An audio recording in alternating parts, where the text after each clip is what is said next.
Et puis, bon, est-ce qu'on parle un petit peu de Trump ou est-ce qu'on n'a pas le temps ou on tape Ben, dans le sujet des paradigmes? on peut en parler un peu.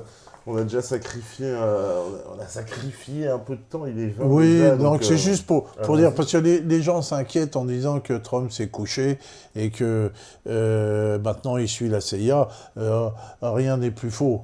En fait, c'est une guerre absolument titanesque entre la CIA et puis lui-même. Et en fait, l'intérêt de tout ça, pour nous, c'est que tout le monde se dévoile. On voit que la démocratie, c'est du bidon. On voit que c'est l'État profond qui gère le pays, que le président, finalement, ce n'est qu'une marionnette, ce qu'on savait depuis le coup d'État du 11 septembre, Mhm. hein, et que cet État profond, au milieu de la CIA, gère l'ensemble des éléments médiatiques, intègre les services d'autres pays, intègre les frères musulmans qui sont un élément important de leur action, notamment dans la création du djihadisme et du terrorisme, hein, intègre évidemment l'État profond israélien et l'Arabie saoudite qui fait aussi partie de cet ensemble et Mhm. qui file du pognon. Donc au travers de l'élection de Trump qui a dit moi je veux réellement faire la guerre au terrorisme, il a dit moi je vais faire la guerre à la CIA. Je ne sais pas s'il en avait conscience, mais faire la guerre aux terroristes c'est faire la guerre à la CIA. Donc Mhm. la CIA a déployé tous ses moyens pour le contrer, ses moyens médiatiques, Donc ses c'est ça un peu gauchias, c'est tout le bazar, quoi. la démission de Flynn qui s'est fait piéger avec un coup de fil. Alors, Euh, bon, alors ce qu'on dit de démission de Flynn, moi j'ai eu des infos, mais je sais pas si elles sont vraies, c'est que, en fait, c'est un piège que les informations des coups de téléphone de Flynn mhm. avec L'ambassadeur russe, voilà. l'ambassadeur, finalement, il ne déroge en rien à la loi, et que, en fin de compte, au travers de ça, ils ont pu déceler quelles étaient les têtes de pont des différents médias qui étaient contre Trump et qui, eux, par contre, ont dévoilé publiquement des informations qui auraient dû rester secrètes, parce que selon la loi, les médias n'ont pas le droit de diffuser des informations de ce type, des informations secrètes. Donc finalement, il y a des journalistes qui risquent d'aller en tôle. Voilà, Alors, donc c'est la guerre, la alors guerre. hier, semble-t-il aussi, il y a eu une grosse opération sur Trump, Oui. avec tous les médias qui reprenaient en boucle un discours de Trump qui était mal traduit. Alors, c'est pas la première fois, parce que Non, mais il n'était les pas mal erreurs... traduit. non, mais C'était on se des... connaît quand je dis mal traduit, Ouais, c'est ouais. évidemment ironique, mais c'est pas la première fois, ils nous ont habitués à ça, les mauvaises traductions. Mais Hmm. elles restent gravées en plus dans l'histoire, et Oui. pourtant, hein, on sait, il y a celle d'Ahmadinejad, autrement célèbre, je vais aller Israël de la carte. Mais il y a eu celle de Poutine aussi, qui nous avait Voilà, dit voilà.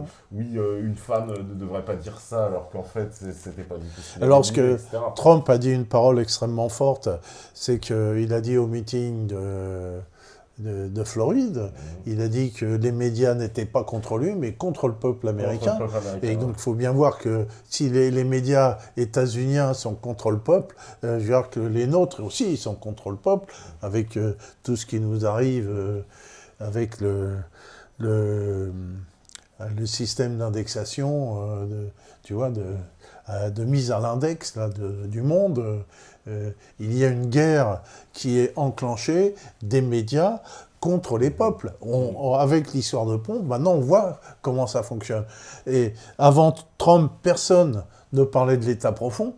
Aujourd'hui, tout le monde parle de l'État profond. C'est-à-dire l'existence d'un État profond antidémocratique aux États-Unis, c'est un fait qui est complètement avéré et complètement utilisé. Donc, au travers de l'élection de Trump, on ne sait pas s'il va y arriver ou pas y arriver. Moi, j'ai parlé avec des amis que j'ai connus qui étaient dans les services du temps où on était assez proches. J'ai conservé des amis très proches qui ont travaillé là-dedans. Eux, ils disent démanteler l'État profond, ça va être très très très difficile parce que c'est une organisation clandestine. Mhm. Et j'ai parlé avec Thierry, il m'a dit mais on ne connaît pas. Qui qu'il y a dans cet état profond. On ne sait pas mettre des noms. Si tu veux, tout ça, c'est clandestin. Parce que les services secrets sont clandestins, par essence même. Ils sont clandestins, les gens qui sont là-dedans, ne savent pas leur identité, on ne sait pas, si tu veux. Et ils sont bourrés de pognon, ils sont complètement autonomes, parce qu'il y a d'un côté l'Arabie Saoudite, il y a les frères musulmans, il y a Israël, et il y a le trafic d'armes, les trafics de drogue, le trafic d'enfants, le trafic de tout ce qu'on veut, et sans compter toutes les entreprises qu'ils possèdent autour, dont la fameuse entreprise Kroll en France, hein, qu'avaient dénoncé Marty et Christine de Vigencourt, si tu veux, qu'il y a des entreprises qui ont pignon sur rue un peu partout et qui font partie on a vu de que cet Wikileaks, ensemble. alors ça c'est très récent, il y a eu des fuites encore qui démontrent que pendant l'élection de 2012, en fait, la CIA était complètement partie prenante en fait dans l'élection française. Ben voilà. Donc, et c'était en 2012, hein, on ne parle pas de Mathusalem Alors, ou l'après-première guerre mondiale. Ça pose des questions sur l'existence de ces services de renseignement, d'ailleurs comme la DGSE, qui ne sont plus des services qui tiennent de la défense nationale et de défense des intérêts d'une population, mais qui sont devenus des groupes mafieux, purement mafieux, autonomes, qui gagnent leur pognon tout seuls et qui interfèrent dans la vie des États, dont le seul but, c'est de conserver leur pognon. Parce que le but de tout ça, c'est de conserver le pognon. Tu vois ? Ce que fait Daesh, c'est de mettre la main sur des richesses pour leur profit. Parce que Daesh, c'est une émanation complète de ces gens-là, au travers des frères musulmans. Ok.